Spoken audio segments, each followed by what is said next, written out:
Важным направлением деятельности по обеспечению безопасности дорожного движения является профилактика дорожно-транспортных происшествий по вине нетрезвых водителей, в том числе водителей, употребляющих наркотические либо психотропные вещества.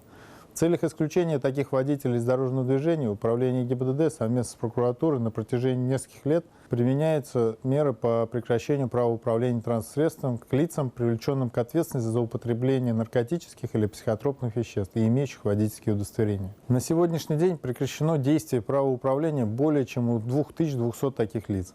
Но не только пьяные водители создают угрозу на дороге. Есть граждане, которым по медицинским противопоказаниям запрещено управлять транспортными средствами.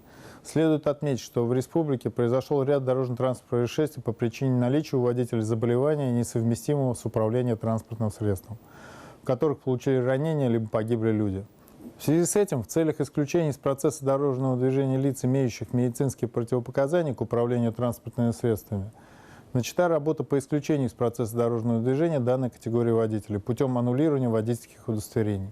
На сегодняшний день аннулировано 188 водительских удостоверений по основаниям, указанным в перечне медицинских противопоказаний к управлению транспортным средством, утвержденным постановлением правительства Российской Федерации от 20 декабря 2014 года номер 1604. Работа в данном направлении продолжается.